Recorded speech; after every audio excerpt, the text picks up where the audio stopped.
Hopefully you should see a deck up in front of you called Getting Ready to Pitch. And that deck is what we're going to be talking about. The material was forwarded to you a couple of days ago, so we're not going to go slide by slide. We're not going to present the deck. Instead, what we're going to do for this session is kind of almost have a moderated discussion about what we see as best practices, pitfalls, common mistakes we see people making, and our kind of favorite isms when people are creating a deck. Next week, we'll talk about how to actually pitch and the actual closing a round process that we like to follow. Today is really going to be focused on the deck. Any remarks, Mark, Andrew, or and Phil? I think you're there somewhere. I don't see your little file. And by the way, for those of you watching, if you put Zoom into gallery view, you'll see all of us at the same time.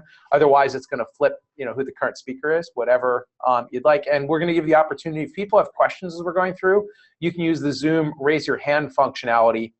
We'll be happy to take live questions, and Mike will pull people up from the audience to answer questions. So one more time, Mark, Andrew, any other opening comments, or ready to go? Ready to roll. You ready? I'm ready. All good on my end. Okay, cool. So let's get started. So everybody, again, should have a PDF of this deck that was sent to you over Slack. I'm going right to page 2. And again, we're not going to go through the deck itself. We're just going to talk about it. Let me just tell you a couple of my comments before people pitch that I find some common mistakes that we see again and again. I think the biggest mistake that I see is people don't have accurate expectations when they're pitching as to what the job is. Like when people go on a road show, I think, and I don't know, Mark and Andrew, if you've seen this as well, the biggest thing that I think that people don't realize is the objective is to get to the second meeting.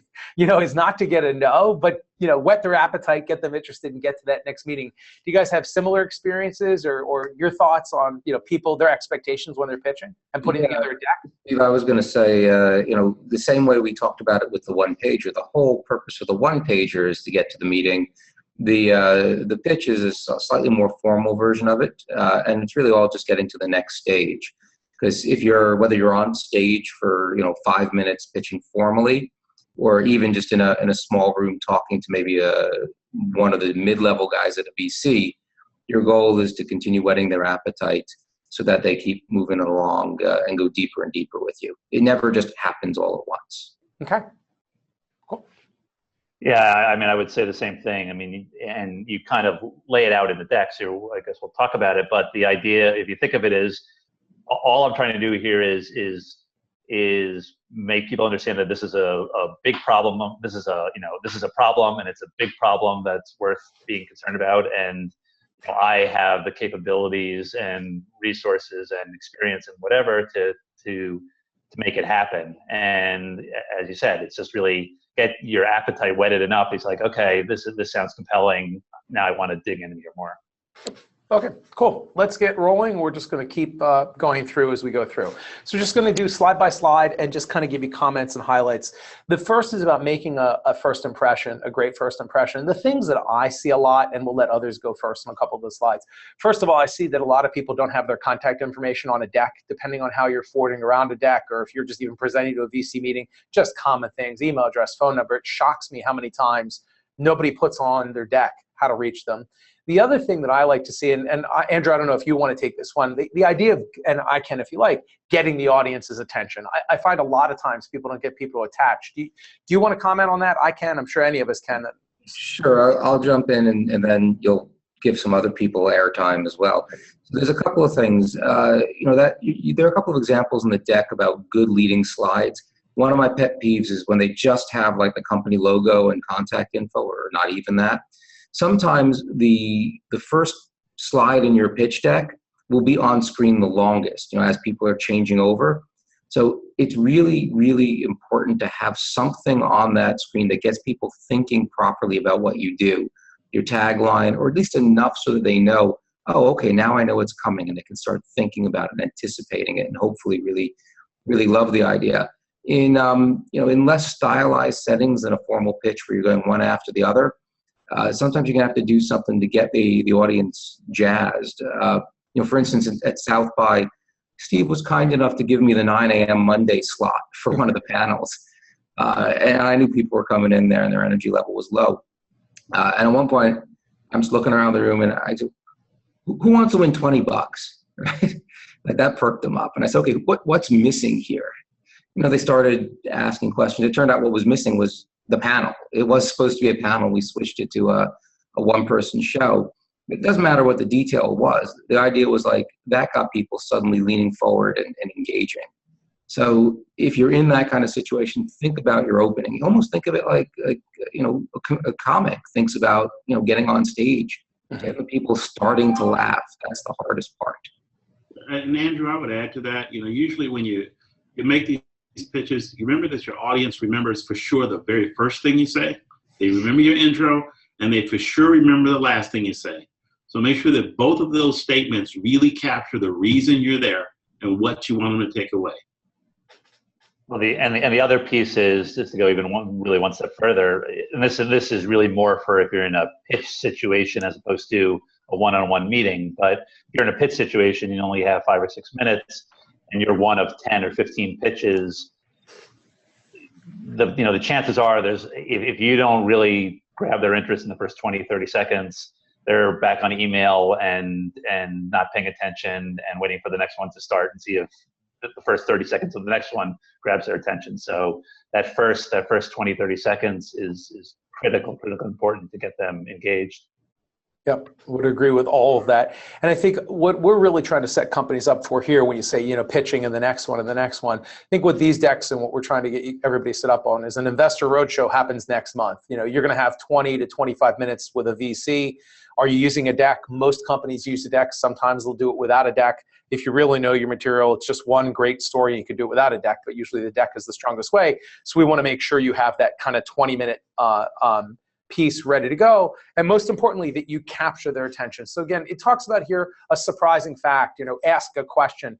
Ask a question could be, if I'm telepathy in Israel and I'm doing a distracted driving solution, the question would be, how many of you in the room, or how many people do you think are doing distracted driving every single day on their phone? 20%, 50%, 80%. You could ask a question that you think you better be very confident is the answer, or share a surprising fact, or it could be an interesting story about that first impression that you really want to grab your audience. Let me keep going. I'm just going to show you a couple quick examples. These are mostly from companies from the last cycle of Dream It. I'll just highlight a couple things. On Core Medical, they just have their one-liner in there, their contact information very clear, and phone number in international format, because we do so much international at Dream It. Here's another one, Gray Matter. It's got their one-liner to start attaching you to what it's about. Very clear on the contact information, super easy to get a hold of. You're going to notice, by the way, with most of the slides, the example slides that we're showing here, these are very refined presentations, and they are tight. They are big on graphics, low on text, easy to read, clean and uncluttered. You'll see that again and again. I was just going to talk about, I think, Mark, you brought up, just on this next slide, of whet their appetite.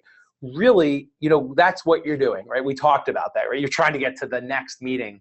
So you're trying to whet their appetite, get them interested, because, most VCs like to say no, and you want the opportunity to go further and deeper with them. So just the objective of whetting their appetite. I wanted to start with, let me start it off, and then if Mark and Andrew or Phil want to comment on this. I think that one of the things that I see entrepreneurs make a big mistake with is they don't realize they're telling a story.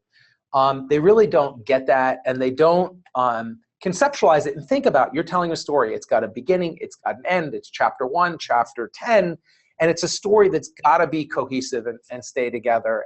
And I see so many times where there's record scratches in their stories, and the main character dies but then is resurrected in the next chapter, all these crazy things. So just remember you're telling a story. Do you guys have any comments on that, or experiences you've seen, goods or bads? Yeah, I would agree with that, Steve. I think we have to remember when we're telling the story, we know the story already. We know how it ends. Right. Sometimes we're so excited about the story that we want to jump around and tell the parts that we really like. But we have to take our audience through the whole story sequentially so they can follow. And by the time we get to the exciting part, they can appreciate the exciting part the way we do. Cool.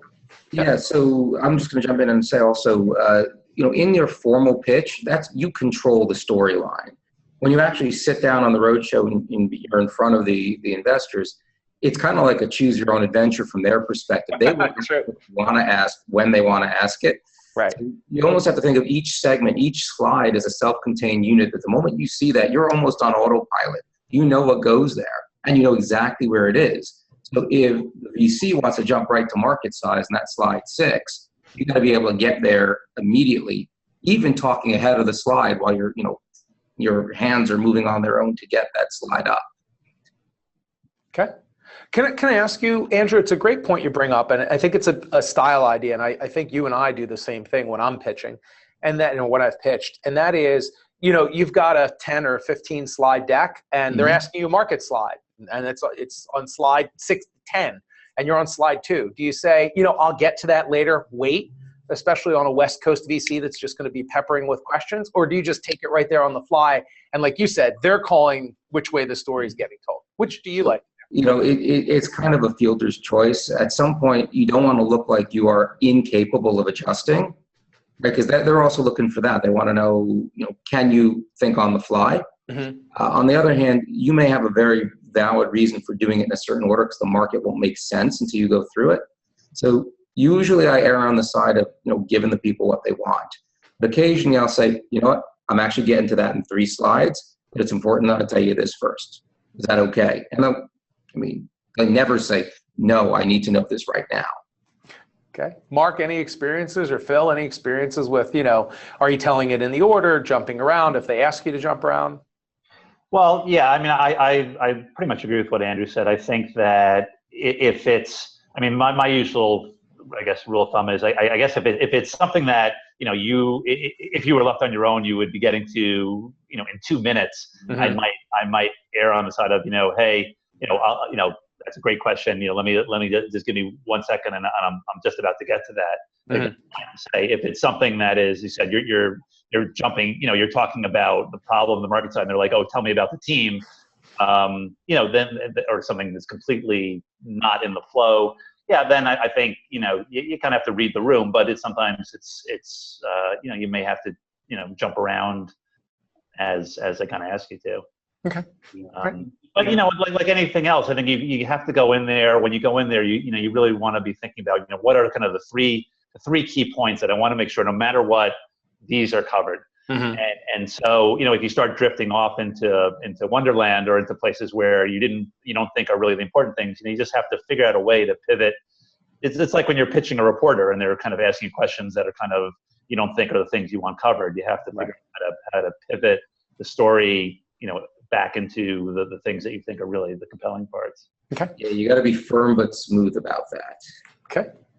Phil, the firm but smooth part, Andrew, is really key, because sometimes you'll have that one person in the room who thinks they know more about this topic, your story, than you know.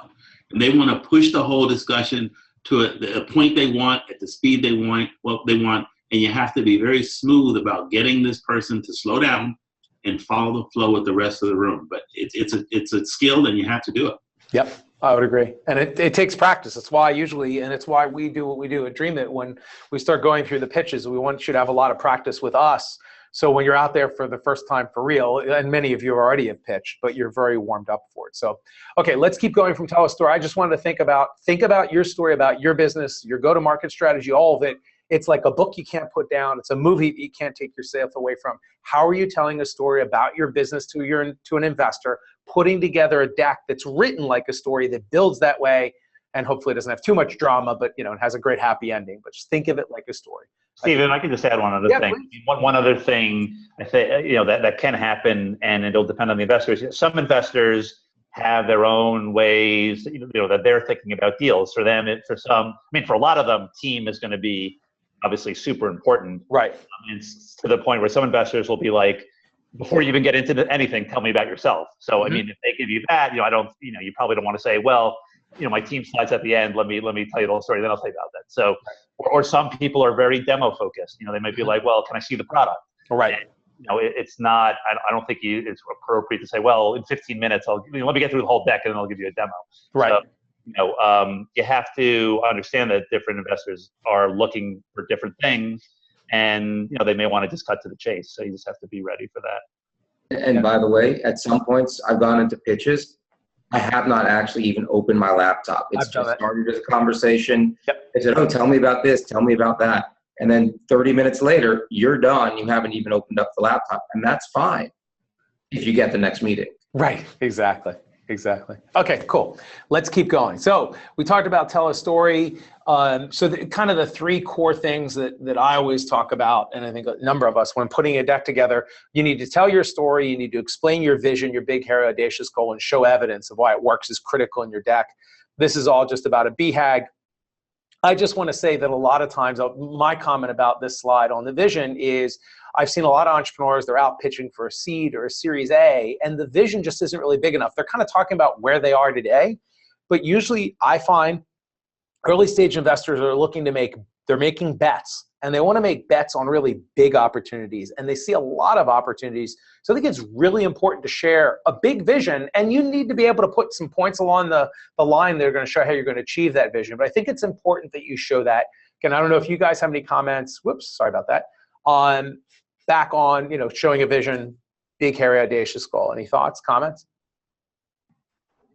Well, it's certainly partly, it also goes to knowing the audience and who you're talking to, because certainly if you're talking to a major VC firm, they're thinking that, they're looking for companies, that'll have, significant minimum, 9-figure exits. So if you go in there and say, well, the market size is $20 million, you might as well just walk right out the door. Mm-hmm.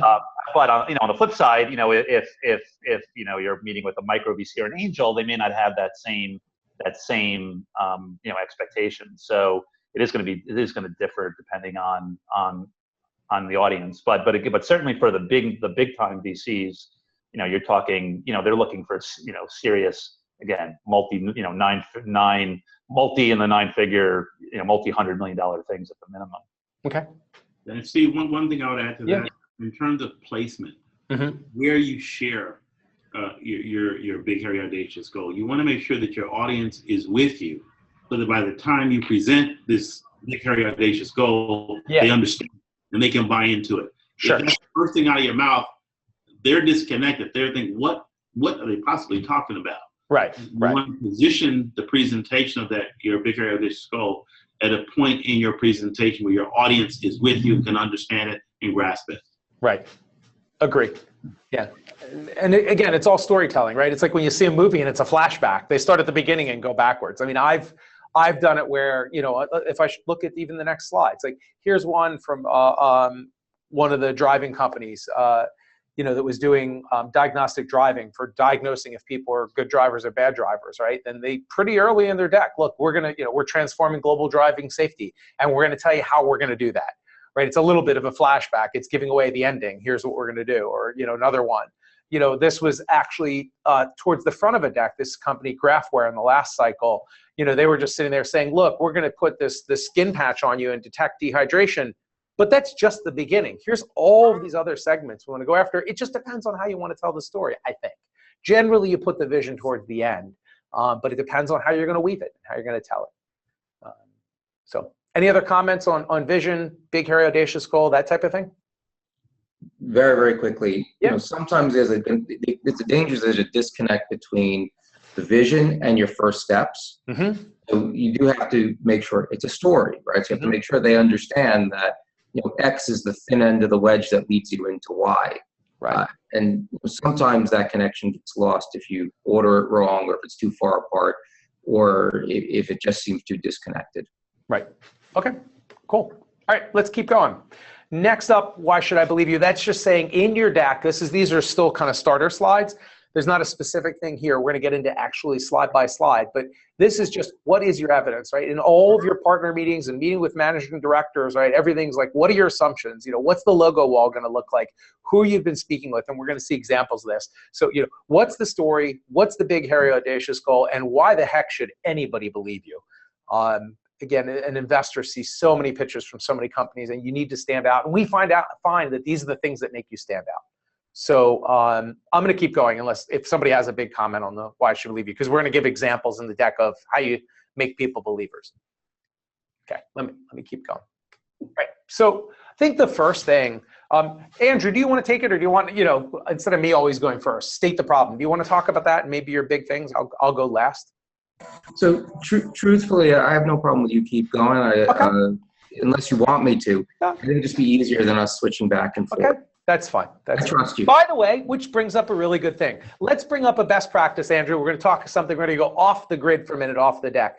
Andrew, Mark, Phil, do you guys have any opinions if there's two co-founders in a VC pitch and they split the deck and one person pitches half the deck and the other person, and they switch or keep switching back and forth? No. Any strong opinions? No, I have a strong opinion. Go ahead. Don't do it. One guy You just did it to me. Don't hand it back and forth. We're not doing that. One guy pitches. Yeah. And or gal. Wait. One non-gender specific guy pitches. Right. And then if there is, you need to be very clear internally of who's going to handle certain questions. But I believe that one person's the lead, and it's usually the CEO. The CTO is there, and they ask a technical question. The CEO then goes and turns and say, Mark, that's a great question. Mark's our CTO. He's going to address it.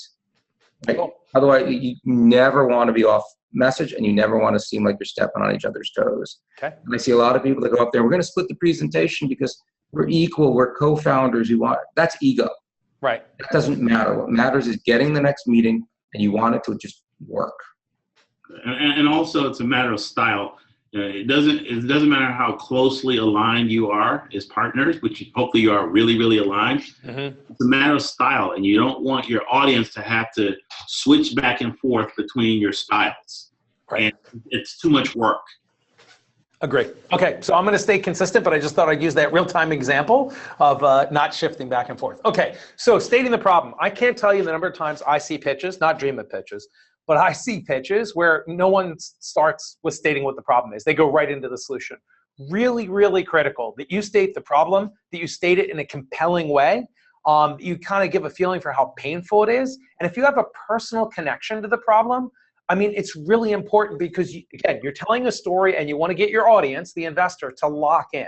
Right. So if you're an ed tech company and you're doing something with children with learning disabilities, and you're like, it's because I have a child with learning disability, or I am a child who had a learning disability and I couldn't take it anymore. I just realized there had to be a better way. Or there's examples we have in the Dream It Health companies all the time. Most of the time, people don't start a health company without a personal story because it doesn't happen. So you see companies, Adicade, when Sam gets up and talks about addiction, something had to be done. It was an issue it was a very personal issue. Or in the last cycle, we had David from Ancora that started this radiation oncology company, and he would talk about the problem. It's a huge problem. And I know because my mom had breast cancer. And I was at the Rad Onc Center, like, you guys are out of your mind. What are you doing here? You're guessing. So anyway, stating the problem, how painful it is. Mark, Phil, Andrew, comments, questions? Yeah, just one more example on those lines. We have Keratin, where Vitter, one of the founders, actually talks about watching his sister cry. Right. Having to cry because she couldn't have contact with her newborn baby in the NICU. Right. I mean, those are compelling reasons for your audience to listen to what you're saying. So just Mark, you go.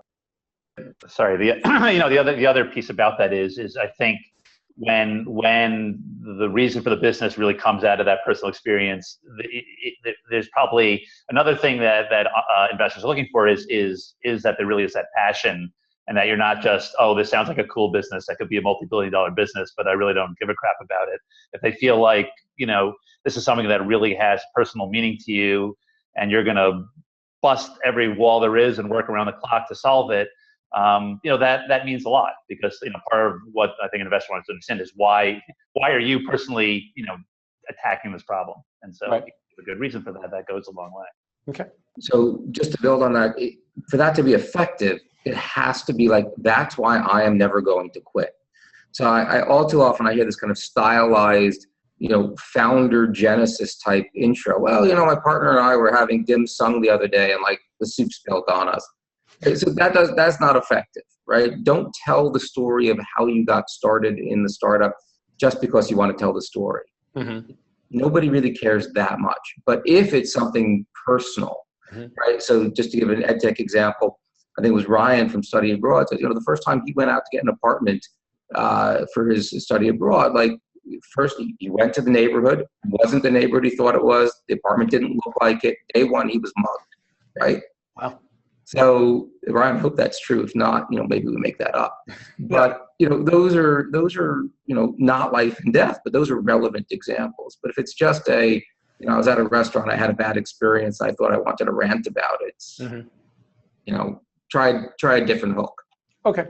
I think the other thing I want to talk about, and we'll lead into the examples, is just to realize that the VC that you might be meeting with may never have had the problem, doesn't have experience with the problem, doesn't know it. So what is that evidence? What's the quantifiable evidence? How painful is it? You're going to need to convince someone in a storytelling format, a pitch deck, thinking about your slides, that shows that evidence. So let's use a couple of examples. This is Ancora. This is their problem statement slide. Clear, succinct, graphical, right? 55% of patients suffer from a clinical significant toxicity. That's the problem. And then they start setting themselves up for the solution. Why not learn from past mistakes, right? It's a big number, and it's a very clear slide, a very clear problem statement. I think there's one more slide in here. This is from Dibs, Andrew, right? So the studio problem, talking about, this is for fitness studios, that 30% of seats, basically seats in a fitness class, go unsold. So that's the problem, and they're quantifying the problem, and they're not waving their hands. Oh, it's a really big problem. Notice both those slides, and they flip back. 55%, and the other one 30%. If you notice, by the way, we're going to get to it. If you see that 55% and there's a 1 at the very end of it, they're citing the data. Really, I feel, and Andrew knows this in particular, I'm very passionate. If you're putting numbers in your deck, you better cite your numbers, because I tend not to believe anyone, and I think it just shows a lot of credibility. You're trying to get to that next meeting and be credible. So I think these are the two problem examples, that we have in here. Andrew, Phil, Mark, any comments on problems, problem statements, and defining the problem? Yep, I concur. Okay, let me keep going. Okay, just remember on statistics and percentages, by the way, most of you are global companies. So if you're quoting numbers, is it just a US number? Is it an international number? Just make sure you're quoting, because that'll be important later when you do your market sizing. Is it just a local problem? So next up is describe your solution. So this is just the sequencing. Look, your deck doesn't need to look exactly like this. It doesn't need to be exactly in this sequence, but we generally please start with problem solution. If you want to start with team slides, some people like to do that, but don't talk about the solution without stating the problem first. So when describing your solution, what's the big idea? What's unique? What's protectable? Why is now the time? I think it's important to describe the solution as part of the story in a very clear and succinct manner. 1 second, let me go. Whoops, sorry. I got a little overzealous on my mouse pad. Okay, anyone have comments on describing the solution?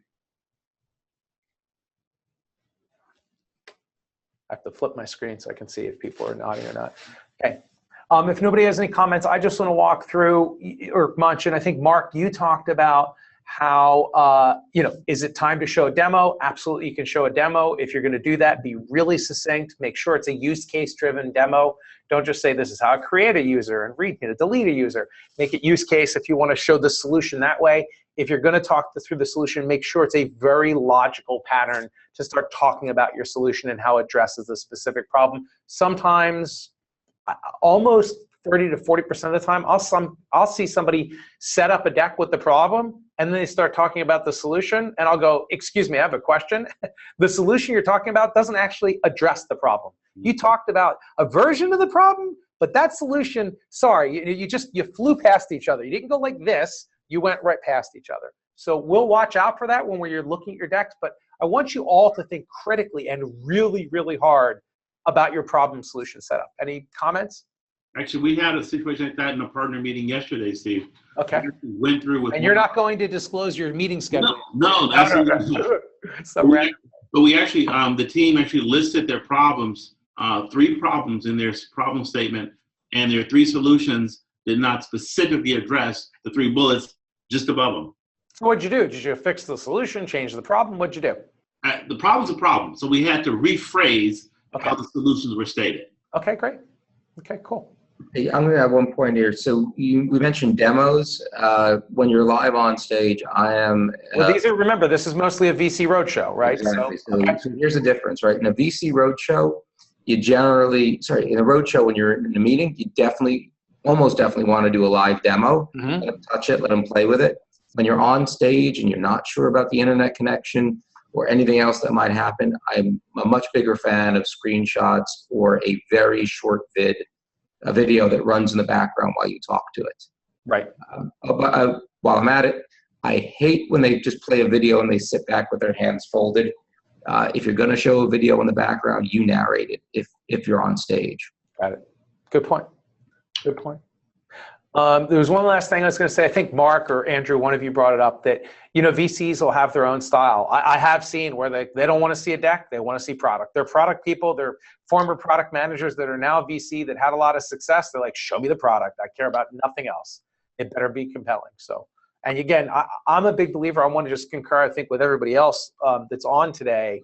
I kind of try to bob and weave and go with the flow. If somebody starts like, I just want to see the product, I'm not going to sit there and drag them through. Well, let me just get through my next 20 minutes of slides, then I'll show you the product. I generally will follow the wave. If they want to go that way, I'll go with them. I'll push back gently, but go with them, and generally give them what they want. Okay, so describe the solution. Next thing I want to talk about is market sizing. I find a lot of people do this pretty poorly. It's pretty straightforward. They don't cite their data.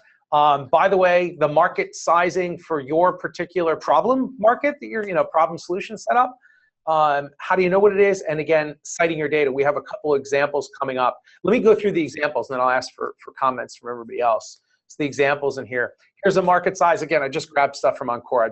We were in a couple decks the other day grabbing things. Here's a market sizing number. Nice and graphical, really big numbers. By the way, you're going to see one of the points in the presentation. If you're not using materials, or if you haven't seen books or videos or websites like Presentation Zen, it talks about using really graphical formats to conceptualize information. Here's 67% of US cancer patients receive radiation. And then they start doing what their total addressable market is US, total addressable market global, and what that looks like. A really clear, this is what the market size is.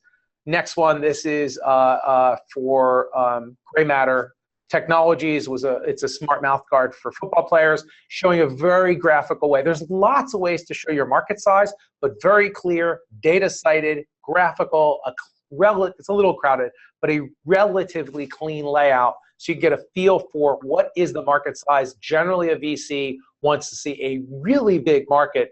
So if you say, if I just get 1%, whatever, but it has to be a really big market. I think these are our two examples, of market sizing. Other co-panelists or co-speakers, thoughts on sizing the market? Or experiences you've seen where people make mistakes, get it right, get it wrong. And you've dealt with this in the past. Like the biggest issue is they cite a market that's huge and they're really only addressing parts of it.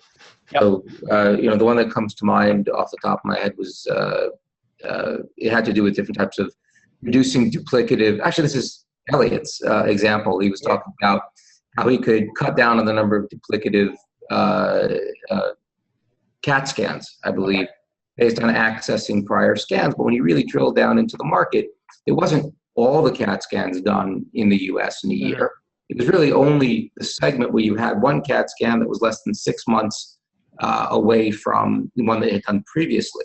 And it wasn't just those, it was those that were done in settings where he could actually, using his system, know that there was a prior scan and then you don't have to do the next one. You got to be really kind of drilled down to what part can, not the entire healthcare market, in general, but that part of it that's yours. And I think, Andrew, also describing your target market as specifically as possible. It's one thing to say, my market is all asthmatics, and that represents $70 billion in the US. Well, you're really talking about asthmatics who also have high blood pressure, and they have a pimple on their right cheek, and you have to get that narrow and specific so that your market size is believable. Just to say all asthmatics, you lost me. I'm just automatically not believing you. Agree. The other thing I just wanted to talk about on market and market sizing, generally most of the VCs that you're going to meet with are very, very sharp, and they look at a lot of companies every year, and they start to know this data pretty cold, and they're sharp people. If you start bullshitting them, or your market sizing is way off, or it's $4 billion a year, they're like, no, I've studied this market, I think it's 40 million. Be careful, because if you start slipping on your credibility here, you're toast. So make sure you have accurate numbers, make sure your data is cited, and like Phil said, make sure you're really narrow. right? You know, it's all drivers. Wait, it's all drivers or all teenage drivers, or it's all corporate drivers, but trucks, but not cars. Be as narrow as you can and as accurate as you can in sizing your market. And then lay it out graphically, lay it out cleanly on the slide. Right, I'm going to keep going. Okay, so again, some examples, and we made this deck really, hopefully that it's easy for you to go back and reference, and you know, it's almost like a self-discovery deck. We'll just keep highlighting. Okay, competition. I've got no competition. We all have competition. So I just wanted to say there's generally two formats we see used most frequently for mapping out against the competition and positioning. It's either a feature benefits table or a magic quadrant, almost like a Gartner Group magic quadrant, where you're in the upper right. And you need to be able to address, by the way, from your competition, how are you going to be able to win, right? How are you going to beat out? I just want to go back for a minute, by the way, the market size. You were using I forget what example it was, Phil, but it was like, it's a $70 billion market. And I sit there and I say, if you're an early stage company, cool, there's a $70 billion market and you don't even exist in it yet. So how are you going to get into it? Yeah, it's great, it's 70 billion, but you've got $0 of that. So if it's already cranking at 70 billion, how is there room for you? How are you going to come in? Which is a very fair question to ask. And you have to be ready for it. And trust me, over the couple weeks of investor prep, we're going to try to ask you incredibly hard questions. Most of the VCs that we take you to give us feedback. It's like, man, I don't know what you do with these dream companies. They are tight. It's like, well, wait till you see what you go through. Anyway, all right. So who's your competition? Let me just give a couple examples that are in here real quick. And this is from, by the way, you're seeing examples from decks that have gotten funded. Just so you know, Ancora, they got funded. The next one got Dibs, they got funded. So we're using examples from decks that got funded. And by the way, I just want to tell you about Ancora, and we see this. Their deck, halfway through investor prep, they threw it out and started again from scratch. We beat the crap out of it so heavily. You know, we were in a session. He's like, you know what, to tell you the truth, I hate my deck. It's from a year ago. I kept modifying it. It just seems like a hodgepodge. I wish I could throw it out and start all over again. And we literally took his deck, threw it in a trash can, and he started all over again. And it was awesome when he was done. Here's just a fast grid deck. Generally, we like you being the best in the left because most people read left to right. It's highlighted. It's very clear. It's in a stacked priority order. What's the most important thing? What are the most important benefits? Start upper left. And it's comparing against the other people, showing how you win. Just really easy to see where you sit in the market. And again, I'll let you guys comment in a minute. Here's competition on gray matter stacked. They thought their biggest differentiator was price. Everything else is much more expensive. They're showing front left. They're in the leftmost column. And they're showing, again, here are the most critical benefits or features, or probably more benefits, right? What are the most critical things? You're not going to list 20 differentiators, just the top 3 to 5 differentiators, and then how you compare. Last example, this is a magic quadrant example from a company, VizExcel. And this company is just showing, look, VizExcel, we're up and to the right? We're automated with an intuitive interface. Everybody else is bottom left. Complex interfaces, low automation, it's all manual. So there's lots of ways to lay out a competitive. Generally, we see almost every company falls into one of these two formats. And it's really important that you get this right, and yeah, really important you nail this. Comments from everybody else? Yeah, I would say it's important that you nail it, but at the same time, remember that this is not like a a school project where you're just trying to show that every single company you can think of that's possibly in your space. I'm showing on here just to show that. I mean, if it's a company that nobody's ever heard of, it's generally not necessary to put them on your chart. I think that, because remember, I mean, the one thing you have to remember is the ones you do put on your competition chart, if they're really interested in what you're doing, the first thing they're going to do when they say, oh, send me your deck, they're going to go and look at those competitors and see what those competitors are about. So, you better make sure that the reasons you're saying you're different, you really are different, and just realize that you're probably, anyone you put on your deck, they're probably going to want to, they're going to look into themselves. Okay. Yeah, I want to add a little bit on what is. So if it's anyone that's there, they're going to check up, and if they find anyone who's not there, they're going to check up. So if they're large enough to matter, they should be there, because otherwise you look bad that you didn't know about them, you didn't include them. Right. But if they're the kind of company where, like, it's a pre-seed company, no one's invested in them, they get like 0 traffic. Don't put them on there. The VC will look at it and they'll say, oh, these are nobody. Or they'll follow up and they'll say, hey, I noticed you didn't mention X, Y, and Z. Right. I didn't mention them because they're not funded and they have no traction. It wasn't really meaningful. Mm-hmm. Okay. And in the real world, Andrew, those type of errors are called errors of omission. And those are bad errors if you omit because you just didn't want anybody to see it. So make sure you put the major players in there. Make sure you and have an answer. Right. How you're going to compete with those major players. I think, the other thing I just add, by the way, on the major players, and I just wanted to mention, by the way, because I see it more, if Mike is still there, if people have questions, you can ask us questions as we're going through this. We're happy to take questions. And if Mike's moderating, he can just pull people up if you have a question. The other thing I just want to say is, remember, you have competition that's not necessarily tech competition. So if I'm one-on-one building a chemistry app, right, my competition might be McGraw-Hill and the chemistry textbook that they make. It's not necessarily an app. And you've got to differentiate from and I think it's a good point, like errors of omission, Phil, that you're talking about. You have to differentiate from all of the big, obvious competition that might not even be a technical solution, but you have to still show why you're better on the points that matter, by the way. It's got to be the really critical points. Yeah, in some cases, your competition is a pen and paper. Right. For Rovna, they use paper clipboards to account for students in emergencies. Right. So, yeah, the competition is one way to think about the competition. If you really are stuck and you think, well, I really don't have any, the way to frame it in your mind is, what are people doing today to meet that pain point?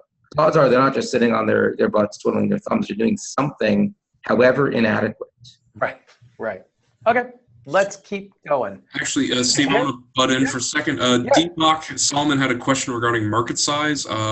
And I also have one from Mohammed about Encore's competition. So I'm going to bring Deepak and Mohammed up to you guys. Okay. Wow, 2 at a time. Okay, let's try it. Let's see how it goes. See how much internet bandwidth we have. I don't hear them if they're up. Hang on a second. Okay. There we go. Deepak, I think I heard you for a split second. I don't see you, but I hear you. Can you hear me now? I can hear you. We can hear you. Okay. So, I had a question about market size. So, I guess, Steve, we've been through this before. And so, Neofluid has multiple markets. And if you see particular market, it's like 20, 30 billion dollars, but the actual market we address might be much smaller than that. Mm-hmm. So would it make sense to just say multi-billion-dollar market rather than giving one number and then asking them to do their due diligence and coming back and saying, you guys don't know what you're talking about? I don't know. If I understood the question, if you're making them do their due diligence, I find most investors, most people in the world I find are lazy. So I want to give it to them on a spoon. And if I have to take them through the market sizing. So if I look at what's going on with reagents in the pharmaceutical industry, look, the entire market for, that whole market is a $100 billion a year market. Now, we don't address all of that. We just address within reagents. Now, reagents are a $100 million a year market or $1 billion a year market. I would try to, I wouldn't just say it's billions and billions, because I think, if you've got a PhD, right, they expect you to know numbers. It's not just, it's a really big number, I'm going to wave my hands. I think you really need to give numbers, and they're going to fact check it, and they're going to want to know, and they want to get behind your thinking and be able to dig into it. And if you size the market, I think, just to finish for a minute, for your market sizing, right, it's going to be, here's the well plate. Now, how big is the well plate market? Let's bring it all the way down. This is this device that is used in pharmaceutical R&D. How big is the well plate market today? How are we going to make it either smaller or bigger? We're going to contract it into us. We're going to make it bigger because we're going to have savings. I think you want to get it narrow, and I think Phil mentioned that. You want to get it as narrow as possible and try to show a number. Does that answer your question? Yeah, kind of, but then, Sorry, Steve, can you roll the deck back a little bit to one of the two examples? I think they had nestled circles. Nestled circles. This one? No, go back to the market size slides. Oh, market size. I'm sorry. This. Yeah, there you go. This is one way to do it. Usually I see them with each circle kind of, they join at the bottom and they get smaller. Mm-hmm. So sometimes you'll take them through, like, here's the total market for reagents, and here's, the subset. Mm-hmm. And often what they'll do is, the bottom circle, while still large enough, they will label initial target market and then secondary markets. Just to give them a sense of, like, this is where we're going at first. We're doing that right this moment, and it's pretty darn big as it is. Here are 3 other big ones as we get bigger and bigger and expand. Don't go so nuts that the outer circle is so totally out there that it's not relevant. Again, it's not an academic exercise where you have to show, every little doll inside the the nestled dolls. Just enough to show them that you know what you're talking about, and you know where your actual market is. Okay, that makes sense. Thank you. All right. And I want to explain before the next person comes up.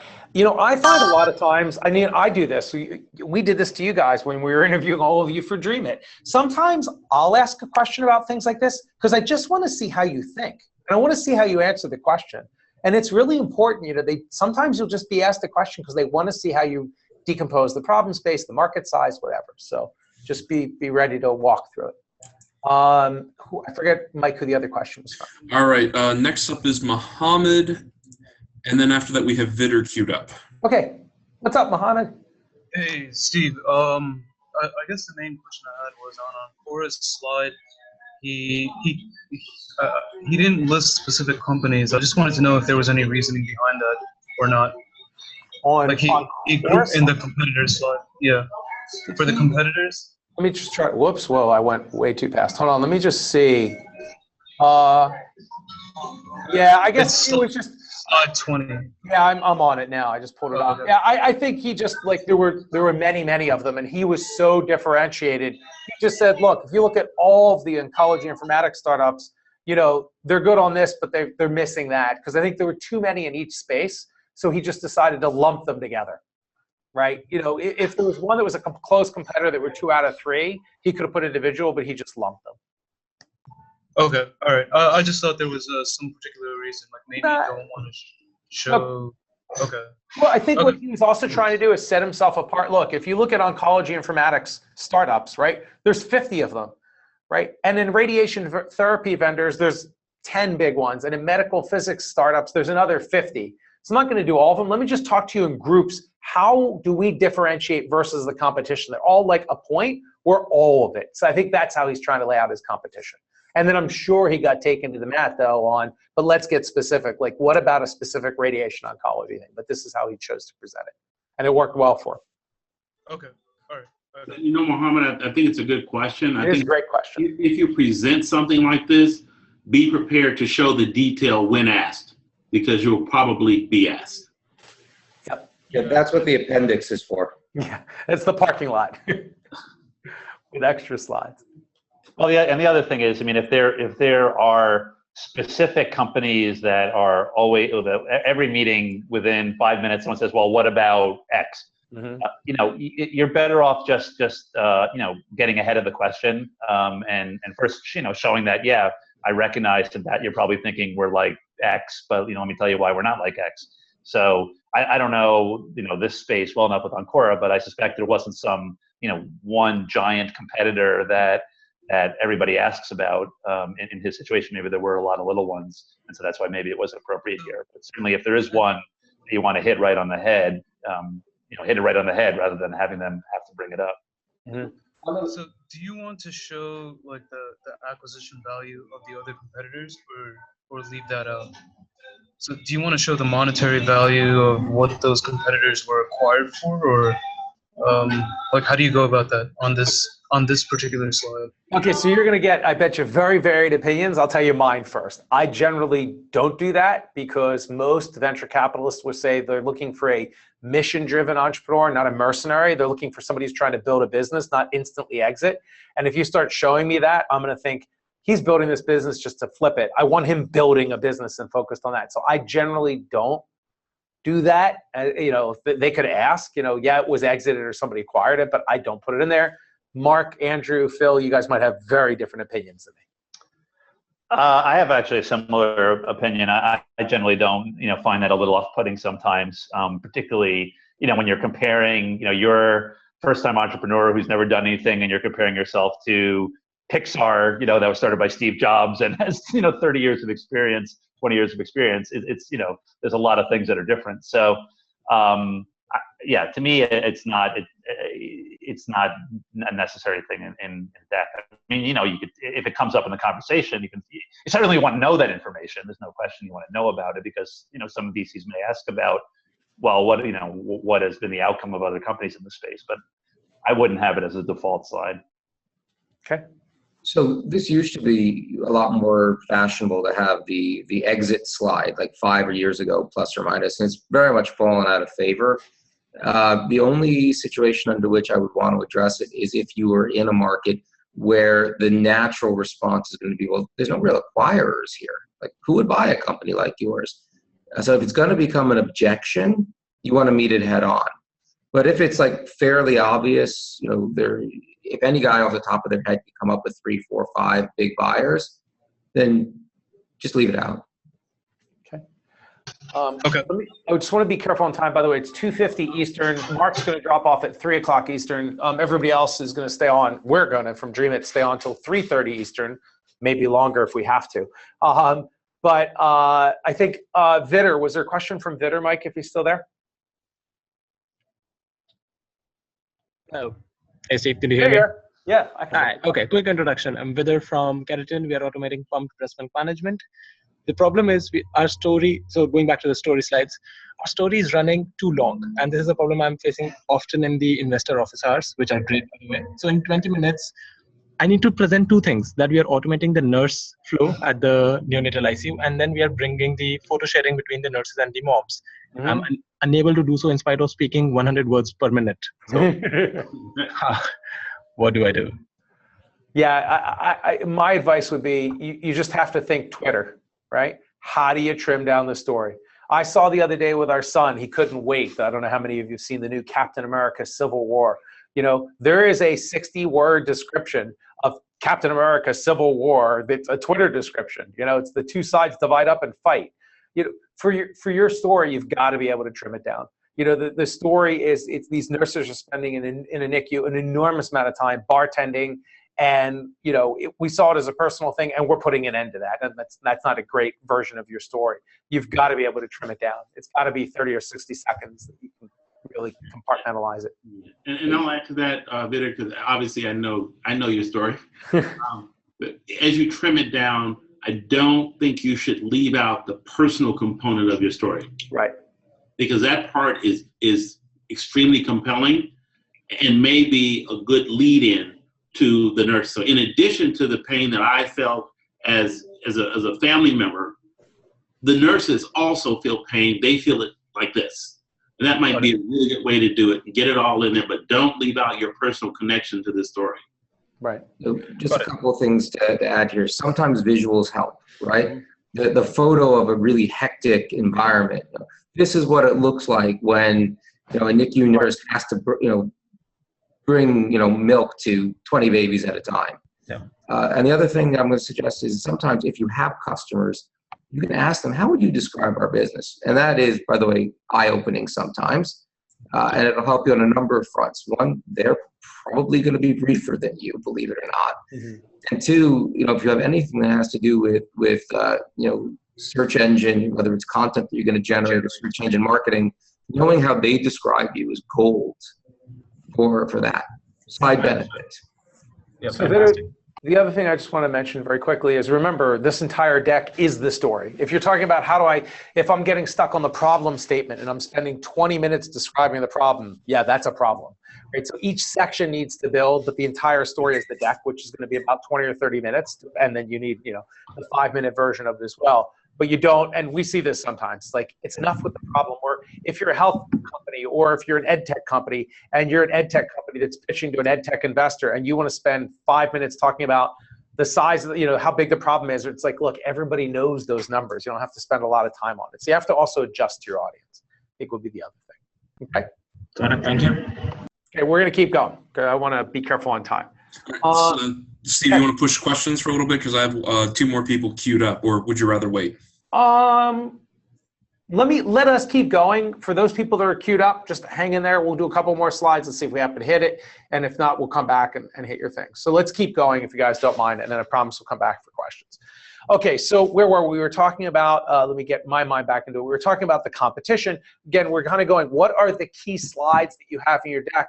What are the tricks and traps that we see when people are doing some of these key slides? We talked about competition, laying it out, saying how you're different. Critical thing in your deck, what is your traction? right? What sales do you have? What are your growth metrics, logo wall, all of that. So really important, some of you are very early stage, Vitter, I lose track. You're 105 days old. I forget how many days old you are. Some of you, Wealth, announced the closing of the round yesterday. Everybody's at a different level at a different point of traction. So you want to talk about that. Again, I find if you don't talk about it, it's a problem. You've got to face it head on and talk about what traction you do have, whatever it may be. Let me just go over a couple examples, and then we'll see if there's comments from other people on this call today. Here's an example of traction. This is an earlier Encore kind of slide about their traction. Really big logo wall. That's why we try to get you in front of lots of customers, and a lot of you are in front of customers.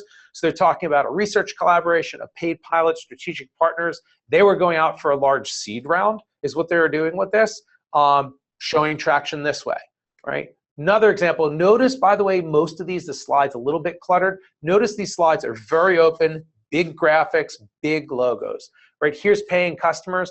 I remember when we were working on this deck and we were going through it. I don't know how many of you, let me just take all the ed tech companies. Don't raise your hand, but how many of you know about Joslin Diabetes Center? Right, probably very few of you to none of you, but it's the world's largest diabetes research center and clinic in the world. So the deck was designed that if they were meeting with an investor that didn't have as much familiarity in diabetes, paying customer, we've got Joslin, and people would be like, who gives a shit? Who's Joslin? Well, they're the largest in the world. Oh, so that's why you see, or Sanofi, New York Stock Exchange, Tandem, New York Stock, NASDAQ, with the ticker symbols. So again, you're trying to show traction, whatever the best traction you can possibly show. I think there's one more example. It's another one with Dabaza. Here's it's clinically validated. We have 300,000 recurring revenue, 3,000 users per month, and 3 API integration points. Really important to show your best possible traction and the best foot forward, clear and clean. Comments, Phil, Andrew, Mark? I know, Mark, you're going to drop off in about 3 or 4 minutes. Yeah, the clean, simple, visual, logos, simple, it's good. Graph, up into the right graph, if you have that. Oh, you stole my comment. Oh, I'm sorry. Go ahead. No, I was going to say graphs up and to the right are always good. If you're going to use a graph, though, you got to show the scale. Like, don't cheat. We get that, and it's not cute. Right. At different stages. At every point, whatever you're raising, it's got to be traction that's appropriate to what you're trying to raise, how much you're trying to raise, what valuation you're trying to get it at. Mm-hmm. So, for instance, 101 is at a point where they're still, they've got part of the actual product ready to go. Mm-hmm. It's not all done. It's like 2 weeks out of a semester of chemistry. So, but Justin's been incredibly successful at getting chemistry professors to agree to pilot it. Mm-hmm. So, his story might be in the 2 weeks since I've started asking people, I've got 20 people willing to pilot it in the spring and summer semesters. Other companies like study abroad departments, that's not going to cut it. You've been in business a year or two. So you're going to be talking about your gross bookings, right? And you're 2.5 million gross bookings, and that chart is up and to the right. Mm-hmm. So when you're putting your traction together, as Steve said, you can't hide from it. But you want to bear in mind, like, okay, if I'm raising X, what traction can I show to make people say, yes, I deserve X because of this traction? Cool. And I would add, one other thing with numbers, you just have to be careful and recognize that once you have the meeting with this investor, you're essentially on the clock from that point on. So if you're saying, one of my pet peeves is the, we've had month over month growth of 70% month over month growth. Mm-hmm. And we went from 1 customer to 2 customers to 4 customers or whatever it might be. But the other piece is, it kind of, if you're saying you're growing 70% month over month, then you have to remember this conversation with the investor is going to be going on for a few months. So you better be planning to continue to grow at 70% month over month.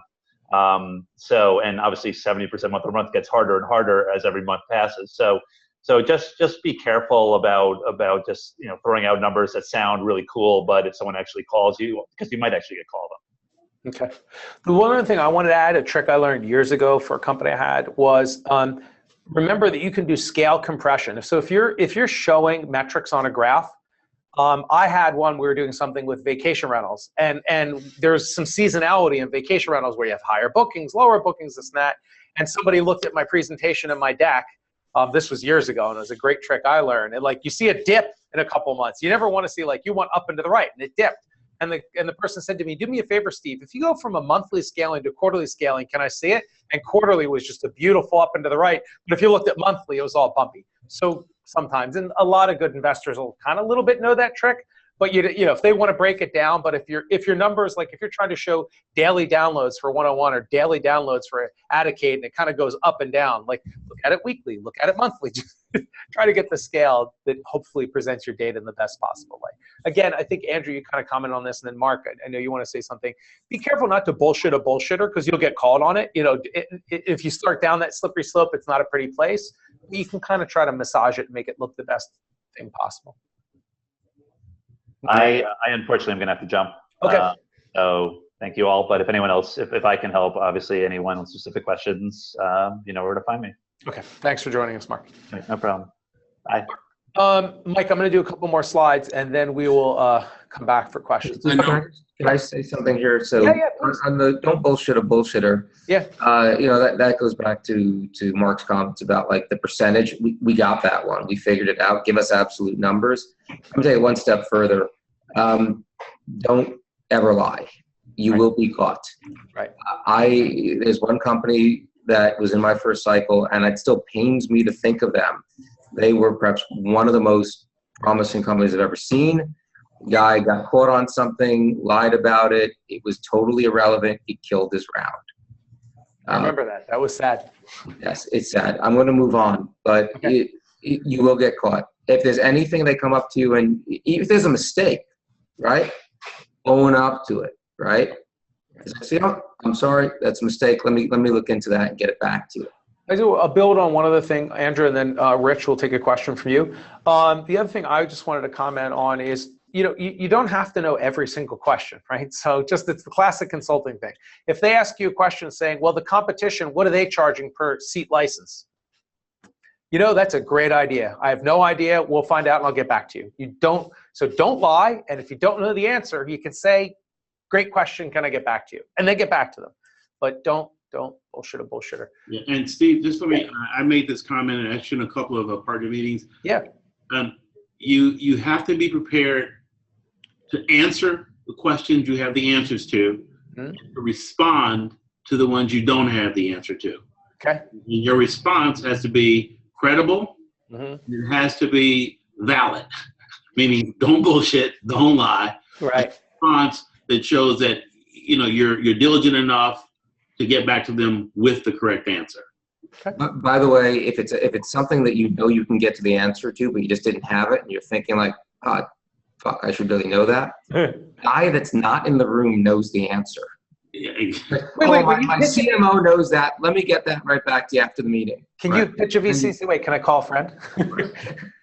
Yeah, and by the way, like you go in and you're Googling it on the way back to the next meeting. Exactly. Rich from Kermit, let's take a question from you. I see up. What's your question? Thanks, Steve. So I understand the traction, and I followed the template that was uploaded to Slack somewhere from New York Angels, I think. So I followed that when I built my first draft of this. On Monday, I presented to Jim O'Connell via WebEx. Oh, cool.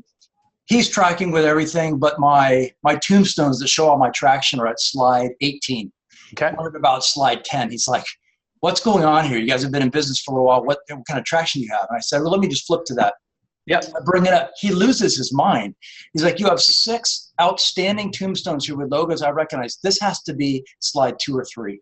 So I understand all these various pieces. What about switching up the order, and are you going through this chronologically, or we're not meant to kind of understand it that way? Let me grab this one. So this is why I hate paint by numbers, okay?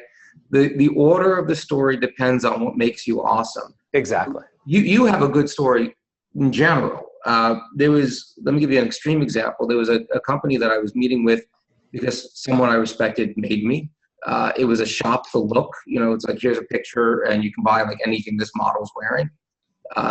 For those, Steve and Phil, this is the kind of thing that you just throw up in your mouth when you hear it because everyone's tried to do it. Yeah. Another dating site so I was only taking that meeting because I had to be polite. And somewhere around page 7 or 8 in the deck, he's like, oh, and we have 80,000, registered users. and 40,000 of them are monthly active. This has to be in your elevator pitch. Right. Your elevator pitch should be, hi, we're company XYZ. We're the only shop to look site to ever get 40,000 monthly active users. Because otherwise, I would have toned out. Right. So if you got it, incorporate it early on. Yeah, but it depends on the company. What's going to be the hook? So Rich, thanks, Andrew. That was good. And Rich, what I would say is it's your story, right? We basically are laying out the slides in the general order that it generally works. Like Andrew's saying, you need to weave it to yours. Look, the problem is, when you have an orthopedic surgeon, they're just grabbing crap from Zimmer Biomet and replacing hips and this and that, and the rep is in the room. That is the problem, and most hospitals are overspending millions of dollars. The solution is blah, blah, blah. Now, before we get further, we just want to let you know, we already have 6 up and running hospital systems, including Hopkins or MedStar or whatever. So I know some of those are just in your pipeline. Now, that might sound interesting, but I want to go back to what are the fundamentals of the business? You weave it together the way you want to, but all I ask is problem before solution. Just that one is the only one. Besides that, there's people I want to put my team slide first. Okay. It's up to you. I generally don't like to, but how does your story lay out so you like the segues and it builds? That's what I'm most interested in. Perfect. I got it. I'm good. Thank you. Yep. Okay. Let's keep going. 3:07 Eastern time. Okay. So that's traction. Revenue model. So you're going to have in your deck, I don't care where it is, but at some point, what is your revenue model? Even if it's going to be free and you're going to monetize off of advertising or whatever, what are you thinking? Now look, if you're trying to pull a Twitter or pull a Facebook and say, we're eventually going to back into it, okay, maybe. My only caution would be, I'm sure all of us that are on this call today, all the MDs and myself and everybody, I've seen so many business models. We're B2C and it's going to be advertising play. Cool. So get back to us when you have 1 million active users and you have any substantial base of users. But anyway, for your revenue model, how are you going to make money? Who's paying? What evidence do you have to support your pricing? And you might have, Rich can say, I've got 6 paying customers. That's my evidence to support my pricing. If you're in the healthcare space, is it reimbursable? I don't know if I have any examples in here. Yeah, we do. So what's your revenue model? You're going to want to be able to talk to that. Here's some just live examples. This is an Encore example. What's our revenue model? It's SaaS, software as a service. Installation charge $50K per center. Average center 120,000. And you might, by the way, sometimes as an entrepreneur, you'll enjoy where they'll say, your next slide after this is going to be like your traction. So that's our revenue model. And they're like, yeah, but will people really buy? And then boom, you hit them with a logo slide. Well, actually, we have 6 pilots running at these centers, and we've already back tested the pricing. And they're like, yes, if the pilot works, we'll pay this. But so here's an example of revenue model. Do I have one more? Here's another example. This is VizExcel. Again, some of them are more in the health world. These are healthcare examples. 600 million in potential revenue. Here's the number of radiologists, 40 million mammograms, 15 patients per year. It's a $600 million revenue opportunity. Data is sourced at the bottom. And by the way, this is a little bit wordy, and I'm not a big fan of all uppercase. Mahendra really wanted to do it this way. I don't like all uppercase. But anyway, you want to be able to very clearly and succinctly talk about your revenue model. Comments from others? Andrew, Phil?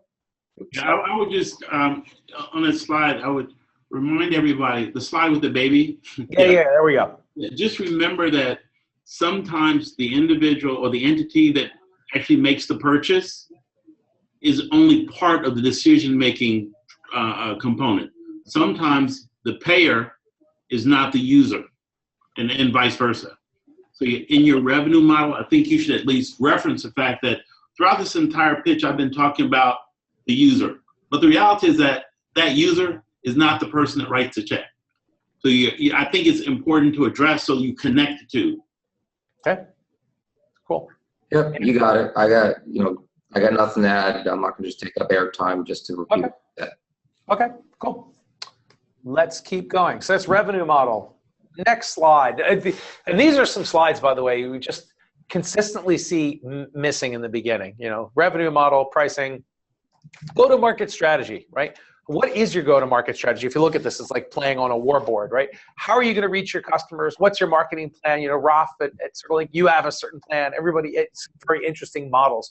What is that model? How are you going to go to market? If you're selling to NICUs and nurses, is it direct sales? Is it through a partner? What's the marketing and distribution plan? How are you, remember we talked about that big, hairy, audacious goal in your vision? You know, you're trying to start to lay out, like, this is our initial market. This is our later market. This is how we get to Europe.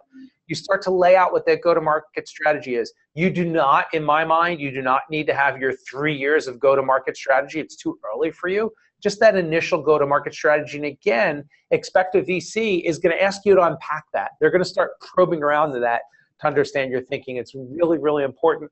On top of that, I just want to mention, because I don't think I have it specifically, and I might have it on a later slide, is what is your cost of customer acquisition?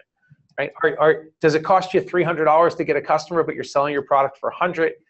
Does it cost you, by the time you actually close a customer, $10,000, but you're charging $1,000 a month for your software, so it's a 10-month payback? This go-to-market strategy, really, really important. And I find a lot of times entrepreneurs underthink it. They spend a lot of time on the product, but not how they're going to get into the market. Phil, Andrew, comment? Yeah, I would just add to that, Steve. This has to match. Going back to the beginning of the slide, this has to match with your market size. If you identify a $70 billion market, and your go-to-market strategy says, I'm going to go door to door, guess what, guys? That doesn't match up. Right. Yeah, and I agree also. If you do one of those market sizings where you've got like an initial market that you're attacking first, then you're rolling out into adjacent markets over the next year or two. It just has to track to the go-to-market strategy. Right. And sometimes you introduce it here. So sometimes it's, it was a good example from our cohort. So, and now I'm blanking for a great example from our cohort. It could just be, we're going after, these subsets of universities that have, like for instance, Tassel wants to go after the large universities that have very active sport teams, because that's one of the things that drives alumni engagement. Mm-hmm. The initial market is to go after the large schools with these and these characteristics, and then they'll go after other ones later, perhaps. Okay. So go to market, really important. How you're going to attack it. Mike, are there anybody that wants to ask questions? I see them more lighting up on my screen. If there's somebody, we could take a couple now and then go back into the deck. Yes, there is. I know Doug from University Beyond had a question, and Iran had a question. So let me get Doug in first if he's still here, because he had wanted one from the beginning. Okay, I'm sorry. No, it's all right. Let me double check here.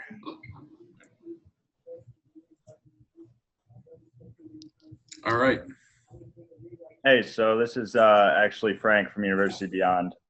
We just kind of wanted to know when a good time would to be when we could ask about multiple use cases without driving the investor off track.